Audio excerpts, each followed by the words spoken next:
देखिए, आप सब जानते हैं कि जम्मू कश्मीर के अंदर मिलिटेंसी का कैसा घिनौना खेल खेला गया। पाकिस्तान ने अलग अलग तरीके अपनाए हमेशा जम्मू कश्मीर को डिस्टर्ब करने के लिए, और यहाँ जंगें लड़ने की कोशिश की। उसमें उसने हर जंग में, हर वार में उसकी हार हुई। अब उसने अलग अलग तरीके अपनाए। कश्मीर के अंदर पूरी मिलिटेंसी रही, डोडा के अंदर, पहाड़ों के अंदर, पुंछ रजौरी के अंदर भी उसने खेल खेलने की कोशिश की। लेकिन जम्मू सूबे को, ख़ासकर इन इलाकों को जो आज उसने टारगेट किए हैं, इन इलाकों के अंदर वो यहाँ मिलिटेंसी नहीं ला सका। यहाँ हमारा भाईचारा नहीं टूटा। यहाँ हमारे जंगलों के अंदर उन्होंने घूमने की कोशिश की, शिकार खेल के हमारे नौजवानों ने मार दिया। पाकिस्तान ने तरह तरह के लालच देने की कोशिश की, वो इस लालच में जम्मू सूबे का कोई देशभक्त इस लालच में नहीं आया, इसलिए यहाँ पर वो अपने पाँव नहीं फैला सका। इस मिलिटेंसी को नहीं इसमें जम्मू को लपेट ले सका उस मिलिटेंसी में।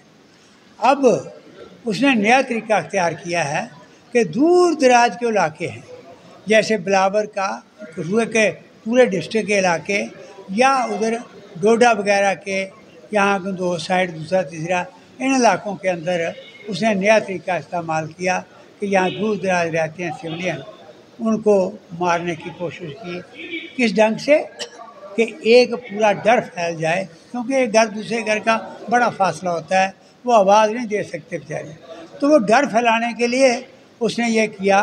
दूसरा ये है कि इनकी कम्युनिटीज़ में आपस में एक जंग लग पड़े, वो एक साजिश उसने करने की कोशिश की।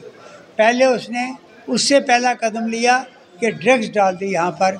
आज हर कॉलेज के पास, हर इंस्टीट्यूशन के पास आप देखो मैसेज मिल रहे हैं कि वहाँ पर ओपन घूम रहे हैं, पता नहीं कौन उनके साथ मिला हुआ है, या ड्रग्स लेकर घूम रहे हैं, कोई चिट्टा लेकर घूम रहा है, कोई कुछ लेकर घूम रहा है, और दना रहे हैं, पुलिस पर अटैक कर रहे हैं।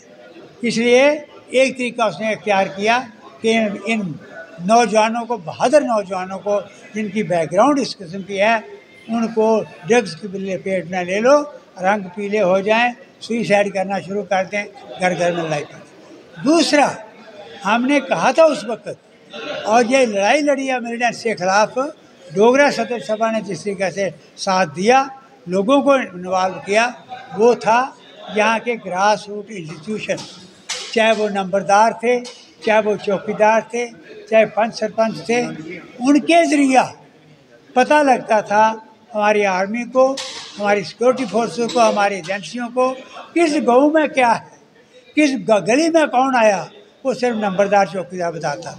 एक साजिश हुई है पीछे कि आज कई डिसमिस कर दिए गए, नहीं जी हमने नौजवानों को भर्ती करना है, नंबरदार चौकीदार के लिए कौन नौजवान भर्ती हो। लेकिन यहाँ आप पहले 80 रुपये तनख्वाह देते थे, अब 1500 हमने की थी, कौन आएगा। तो वहाँ पर इन्होंने पूरा धर्म बंद कर दिया सिस्टम, जिससे नुकसान हुआ। आज ये बिल्कुल अंधेरे में है, इनको इन्फॉर्मेशन नहीं मिल रही, इसलिए उन पहाड़ों में जहाँ फौजी हमारे जाते हैं, पुलिस वाले जाते हैं, वो उनके लिए जगह नहीं होती हैं, वो दूर दराज के गाँव, तो उनको कोई इन्फॉर्मेशन देने वाला नहीं होता। तो हमने कहा है इस गवर्नमेंट को, अपनी को, मेहरबानी करके आंखें खोलो, इन एजेंसियों को, लोकल एजेंसियों को ग्रास रूट कर इनको ज़िंदा करो, ताकि हमारी फोर्सेस को उसकी हेल्प मिले। और दूसरी बात, हमने लोगों से अपील की है कि आप बाशूर लोग हो इस डुग्गर प्रदेश के, आपने इस रियासत को बनाया है, चलाया है और बचाया है। इन तीनों चीज़ों के लिए आपने एक अच्छे कदम उठाए हैं, आप भी उसमें कहीं कोई कमी ना आने।